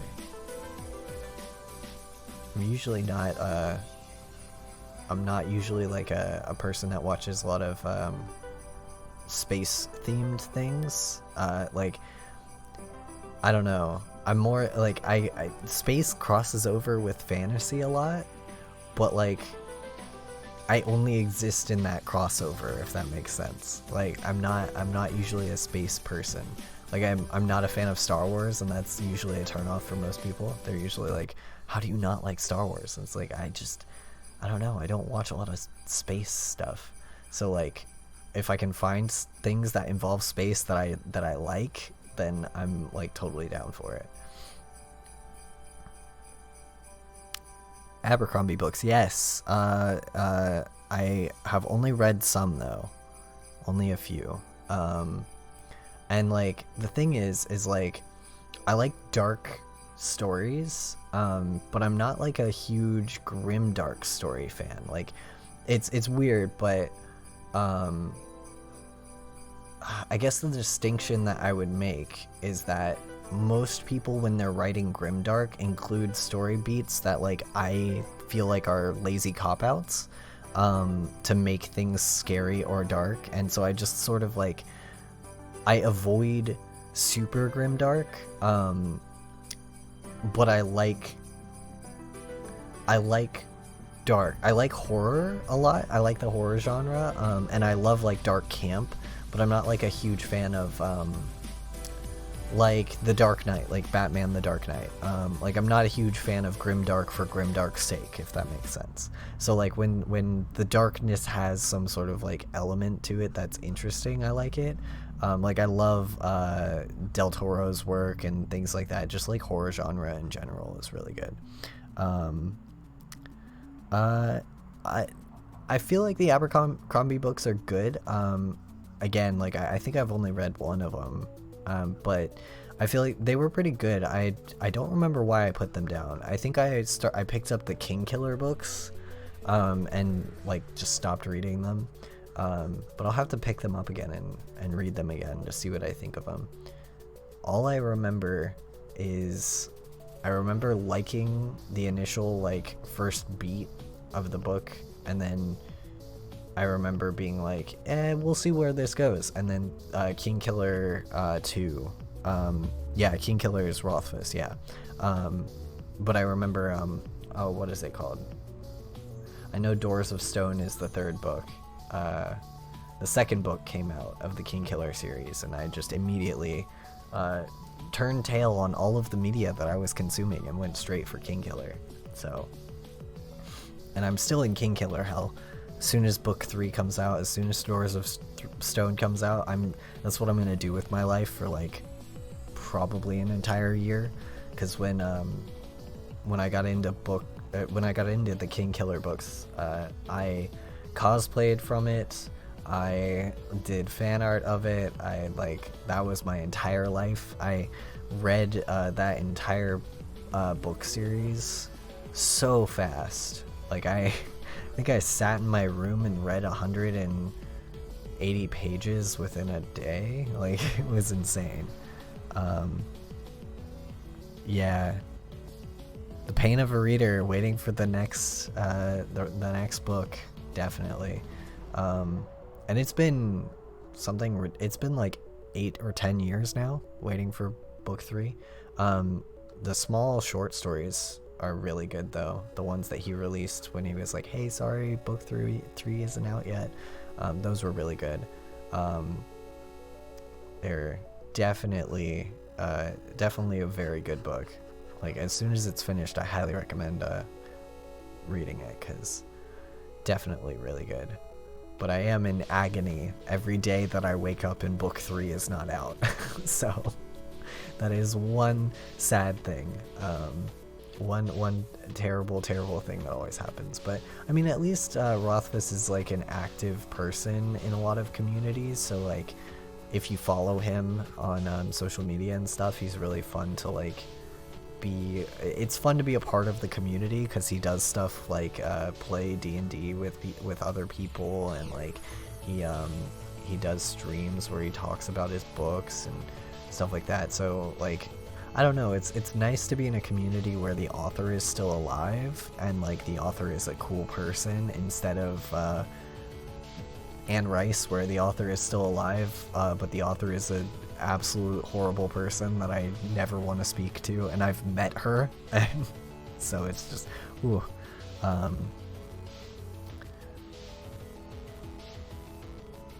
Yeah. Okay, so the first 2 books don't really have an ending. That makes sense. I might have finished or I don't think I finished book 1, but I think I was getting close to the end of book 1 when I read the originals. And I think when I originally read it, and I think I got near to the end, and something about the writing style got to me, and I might have thought like there's no way that this can be resolved by the end of this book. And I think that may have been it, but I don't know. I can't remember.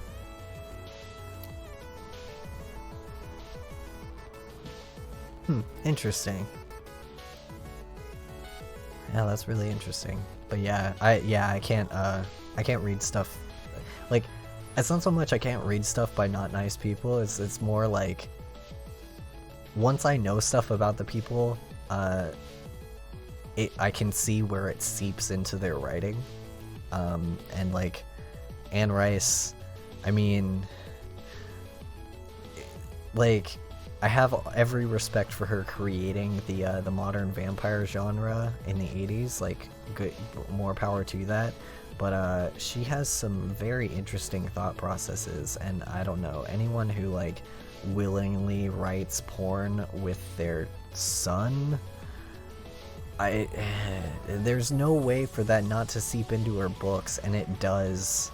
Like, you have some really weird moments in her books, and I just, like, after, like, I read them all, or not all of them, but I read all of the Vampire Chronicles. Like, I'm not gonna, I don't read her, what are they called, the Witch book series or whatever. I never read those, but all the Vampire Chronicles went through, and when I was like a teen, and I just remember reading them and being, and like, not really being turned off by most of that, and then I reread them as an adult, and I was like, oh no, oh, this is a 14-year-old child, oh my god. So, like, have some, like, off feelings about her. Like, every respect for making the genre that she did, but oh boy, reading her books were a time. Felt that same way about reading Game of Thrones. And I really don't like Game of Thrones. I really also can't stand George R.R. Martin. Because I can't stand that, like, he was lauded as, like, the best fantasy writer for so long. Yeah, most authors are a bit too horny. Like, I mean, even Pat Rothfuss is super horny, but, like, there's a difference between super horny and, like, 14-year-old boy and non-consent horny. Like, that's different. That's a different thing. But yeah, like, Game of Thrones for me was just a no, because, like, it just seems Mr. Martin really loves non-consent and really doesn't understand why that's a bad thing, and uses the excuse of, like, well, but it's a fantasy world, way too often. So I just, like, when Game of Thrones was really popular, I read the books to try to see what people were seeing in it, and, like, I've read all of them. I did not like any bit. I was just sort of like, yeah, none of the moments in here are worth the bad parts. And that's not to say that, like, books can't ever have bad moments, but it's like, when the bad parts are really romanticized is where I have an issue, and they always seem to be in George R.R. Martin's writing.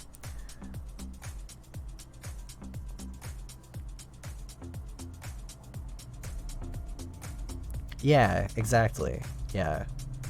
The it's realistic argument never works on me, because, like, I'm queer, so it being realistic, myself would not exist in that world. So, like, if we're going historical fantasy, you want to tell me that, like, dragons exist, but you're trying to make things realistic? Like, that argument never works for me. I hate that argument, because you can't fantasy world and then say, oh, but, like, for realism's sake, we gotta involve no consent and involve bad things happening to women and, you know, things like that. Like, no, you don't have to involve that. You can choose not to. You're the author.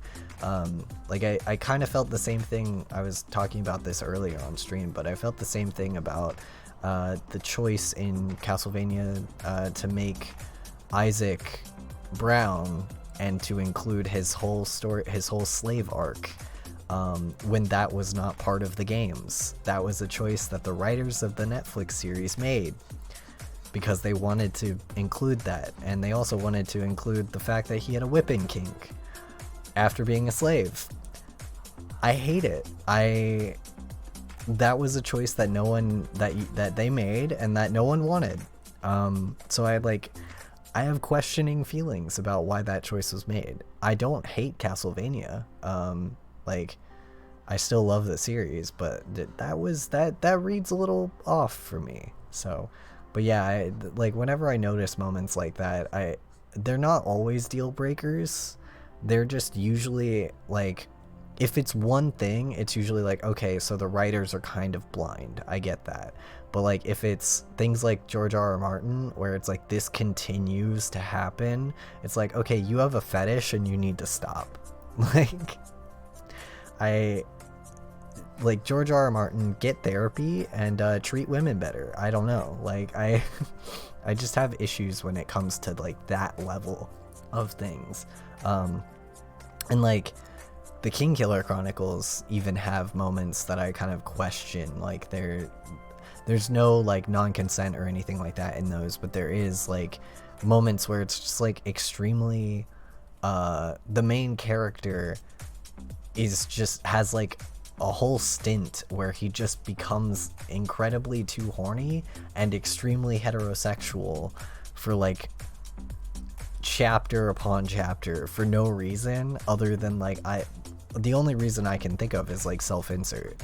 And so I'm just like, why this? Why are we 50 pages devoted to this? Why this?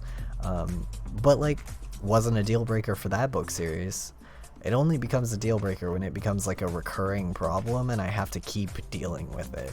And then I'm just like, all right, the author clearly has something that they wish to say, and I disagree with you.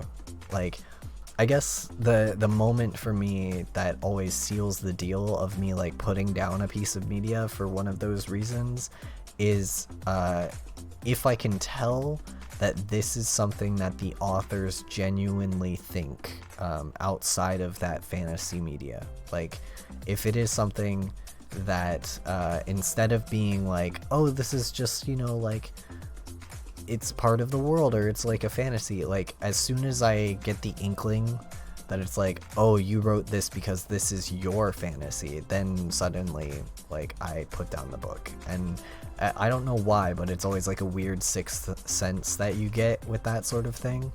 Whereas like with Castlevania specifically and with King Killer, like King Killer, it's one of those where it's like, well, I mean, being horny on main isn't a crime. And with Castlevania, I just think it was some very well-intentioned people who wanted to put more representation in their media and didn't realize that like by putting in the character that they did, that they were making a commentary about brown people, you know.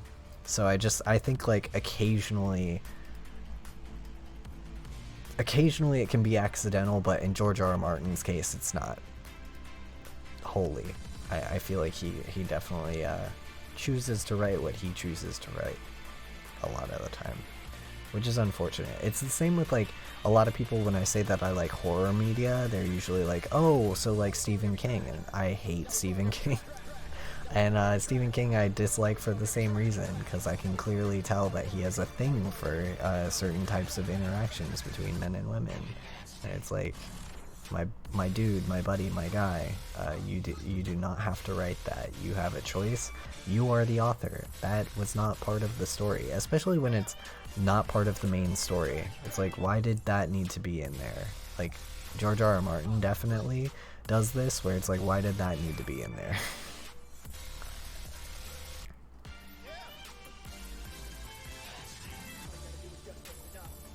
Yep, exactly. Same. Very concerning. Same thing with Anne Rice. It's like, you have a son and you write so much about a certain thing. Why this? And like, the other thing about Anne Rice is that the type of interaction she writes about like 14-year-old boys, and the fact that her son is gay just really doesn't sit right. It's like, that seems wrong. That seems bad. It's already bad enough that you write porn with your child, but like, God, that's just, oh, that's a weird interaction. Don't like it. But yeah, there's a lot of issues in the world of writers, which I mean, I guess is part of the reason why I'm glad I'm not like a fiction writer. Like I wanted to be when I was younger. That was like one of the career paths that I went down, fiction writing and then poetry writing, and the poetry scene is not much better. But yeah, I'm glad I didn't fully pursue either of those paths because both of them are wild and full of people. But I guess maybe every profession is. It's just that with the art as a profession, like, you see other people so much less in your day-to-day life. Like, I don't talk to people often. I stream and I sit in my house. So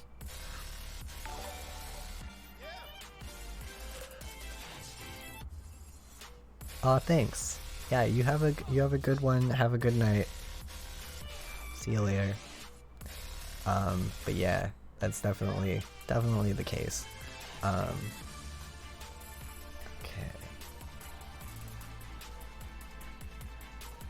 I'm like really close to being done with this castle, and that's giving me some life to finish stuff. I'm not trying to do a very like fully realistic rendering of all of the elements in this castle. I'm just trying to like slowly finish some of it because I kind of want to leave it a little like painterly and blurry. So I'm hoping that it will. I'm hoping that it will still read. I'm just like adding in enough elements that I can make that painterly kind of setting work. Where are we at here? I'm like checking all my stream settings, making sure we're all good. I know this is an odd day for me to stream, so I'm also, oh jeez, knocked over my cup. Good thing it was empty. But I'm also like checking on my phone for stuff since it's an odd stream day. Making sure everything goes smoothly. Gosh, this illustration that I'm doing is gonna end up taking longer than today to do, so I'm realizing that now as I'm like painting through all of these parts of the castle, because I still have to add detail to the castle and detail to all of the other stuff, so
okay, sorry.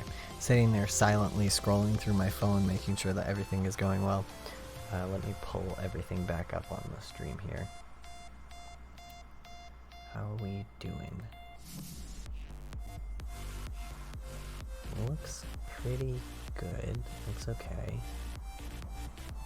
Sorry, Streamlabs sometimes likes to act funny, so I'm just making sure that everything is still going okay on Streamlabs. Yeah, looks good. Okay, sweet. I'm going to put it back here. So we're at 2 hours. In like a few seconds, we'll be at the 2-hour mark for the stream.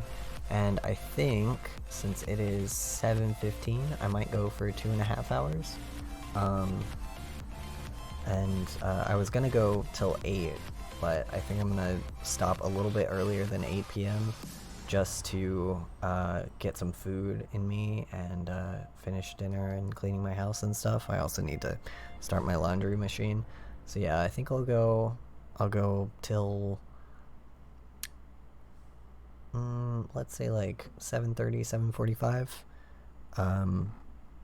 7:45 is probably good, so that'll be another 30 minutes or so of stream for today, so that I can finish whatever I need to finish on the rest of this and kind of get it going, and then I can start working on finishing the rest of this full piece here once I get off stream. I'm waiting for Clip Studio to recover. I love when Clip Studio does this.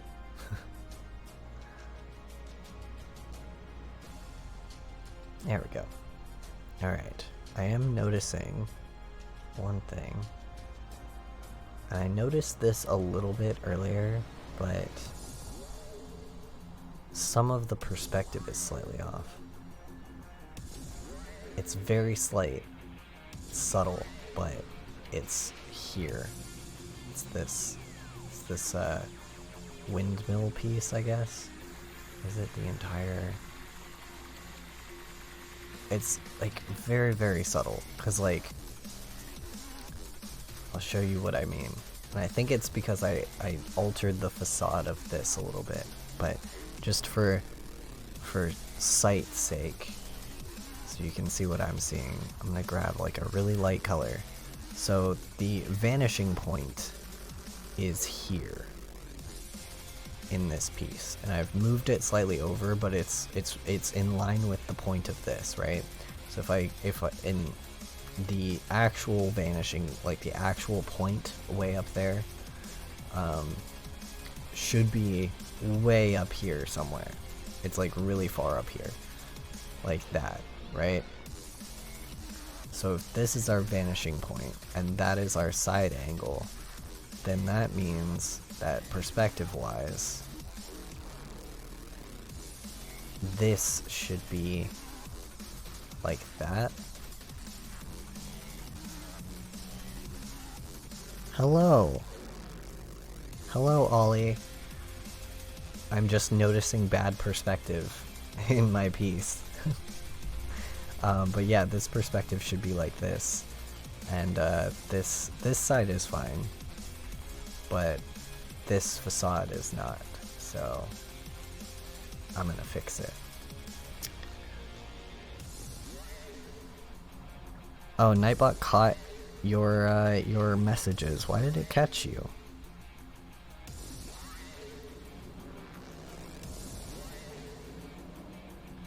Oh, it's the caps. That's why it caught you.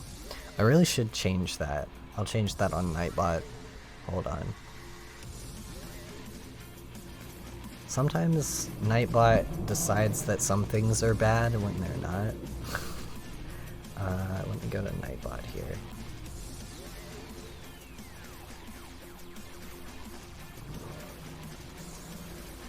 Thank. Yeah, I saw your message. I was able to like to see it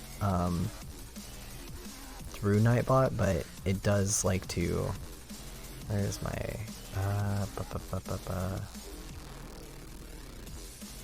There we go. Disable the excess caps. Still got okay, cool.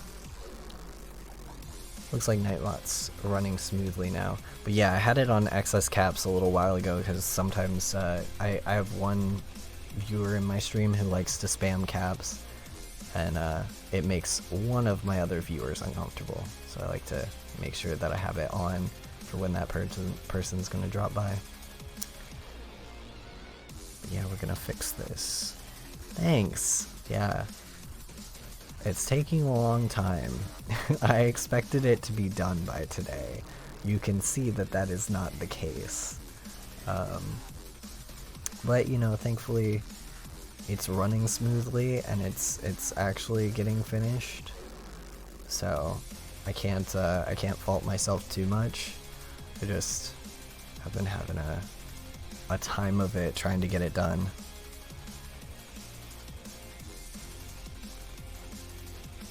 Move the perspective just a little bit.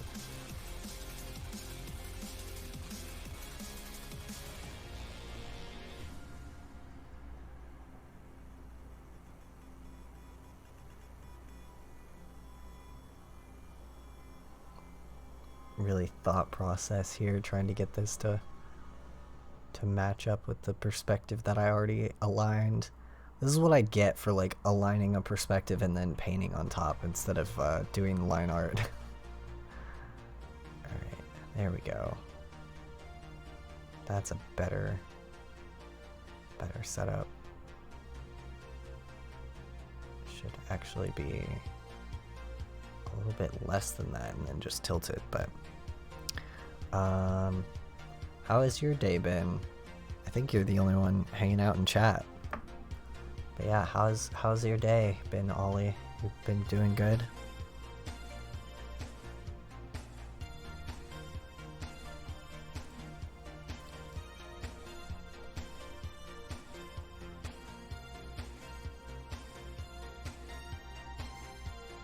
Bouncing between streams. Sounds about right.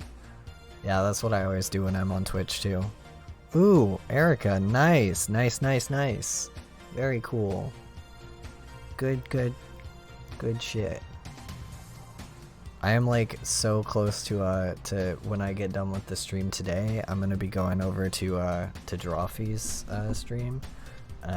I don't know if they're still going, but if they're still going, that's where I'm headed immediately after this. But yeah, Erica's really sweet. And also I think Witchy is streaming tonight, but I don't know at what time. So I might be there too. And then I have to play D&D, and I'll be doing D&D at like 8.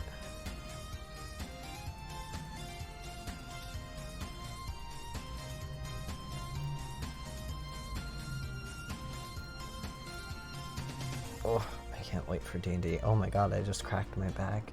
That felt so good. I've been like had back problems all day. Ah, perfect. That's what I needed. That's what I needed to kick me into gear to finishing my art.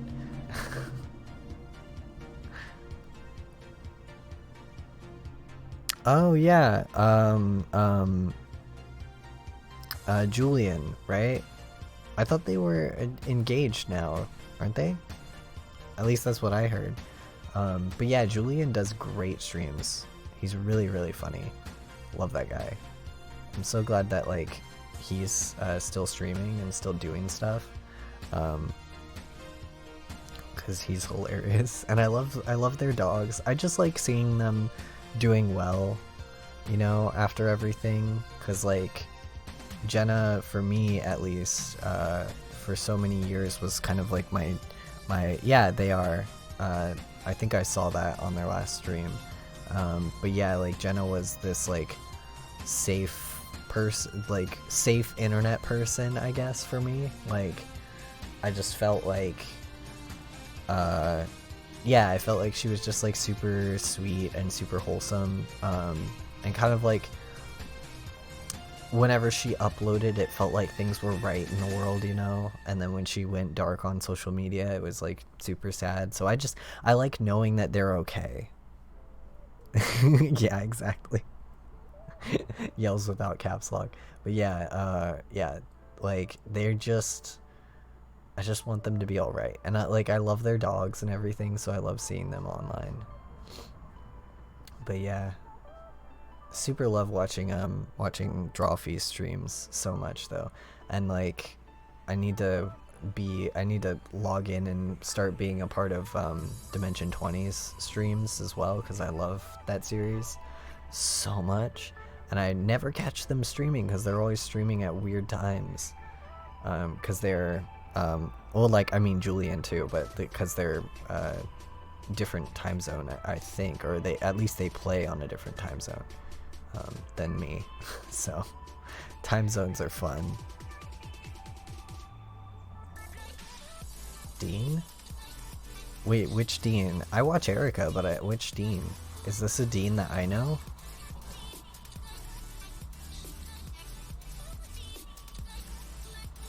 You should stream your painting.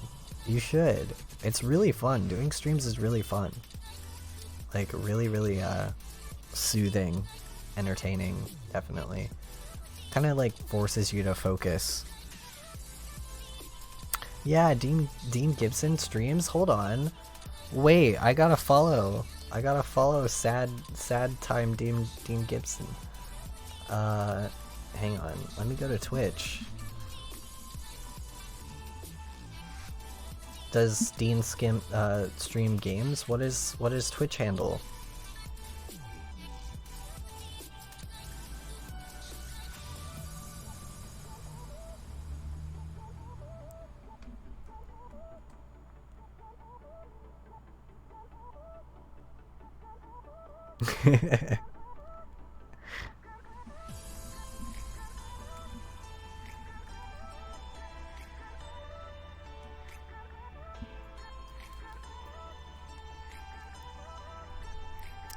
God, setting up a traditional art stream does suck. I have not figured out how to do it yet. If I had any help, I would help you. But the reason why I do digital art stream is because I can't set up a watercolor art stream. I wish I could. That'd be super great, but no way. But yeah, if I can find Dean on stream, Rain Pups. Okay. We shall follow the Dean Gibson. Oh yeah, that is a Dean Gibson. Alright, follow. Sweet, Dean plays games. Nice. Yeah, I think I'm one of the only like SCAD friends that I know that does art streams.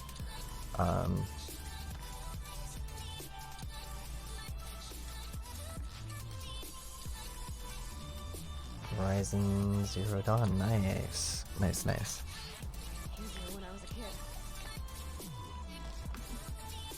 Alright, cool. Yeah, I mean, like, you can stream from an iPad, but I have no idea how to set up a traditional art stream. I wish I could figure it out, because I've wanted to do more streams that had to do with, like, painting and stuff lately, but I just haven't had, I have no idea how to even start with that. I don't even have, I think, anything other than, like, the webcam that has any camera in it other than webcam and phone. So I would have to figure out a way to like suspend my phone over top of a table, and I have no idea how to do that.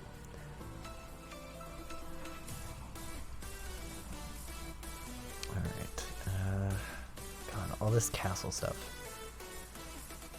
I knew that this was gonna, these choices were going to be the death of me, and I made them anyway. I did it anyway.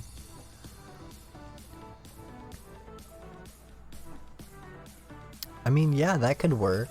Like balancing your phone or like an iPad or something.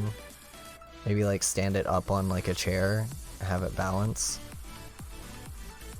As long as you can figure out a way to run the feed from that to where you're streaming from, like your computer or something, you can easily set it up. That might actually work. It's a good idea. If you do it and you try it, let me know. I will follow you back on stream. Watch people stream. I need more streamers to follow anyway. I haven't like done a lot on Twitch because I've mostly been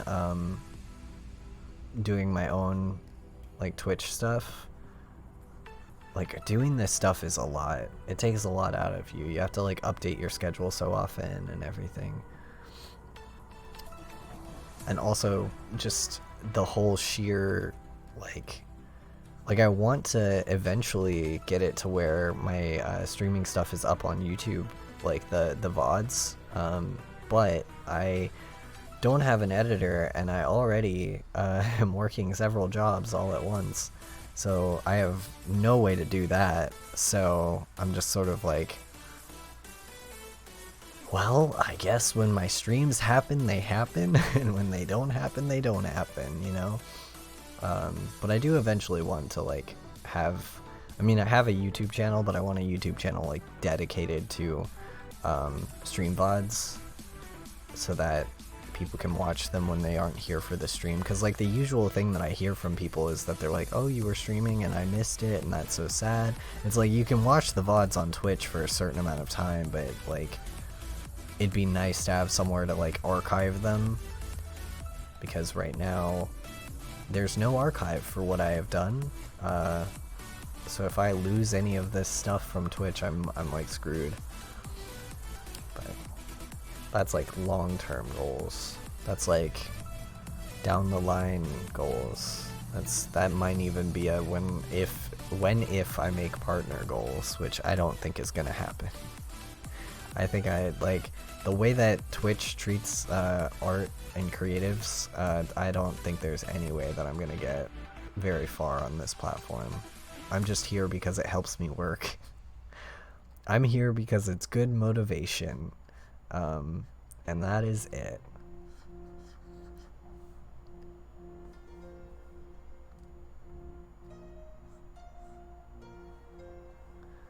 Alright, I think that's looking pretty good. Oh crap, we're coming close to 7:30. This is in no way as far as I want it to be.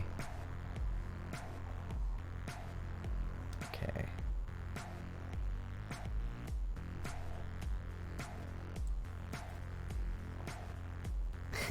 Thanks. I'm about to end the stream anyway, so no feel bad about hopping back over. I was gonna end at 7:30 anyway, so because I have to go set up for D&D. I'm the DM, so I'm like, I have to be set up, and our D&D game starts at 8, so I gotta set everything up and make sure all my notes are out. But yeah, thanks for dropping by. Thanks for coming along, joining stream for a little bit. Have a fun time going to bopping around to streams. And also tell Dean that I said hi next time that Dean streams if I miss it. I might be in the chat if that happens, but you know. Have a good one, friendo. Alright, where are we at on time? Making sure here. 2:17. Yeah, I'm probably gonna need to close it out soon here. So let's see, closing bits. We are getting pretty far on this. I've got some clouds, I've got the backdrop kind of going, I fixed the perspective. I have done absolutely nothing on the figure in the foreground, but that's, I mean, that's par for the course. That's usual in usual me fashion. So this is where we're at as of now. I'm gonna do some more stuff on this and finish it up. But this is where we are for the end of tonight. Let's see, closing arguments. Watch Castlevania, play the games, enjoy the series. It's very, very good. It's very worth watching.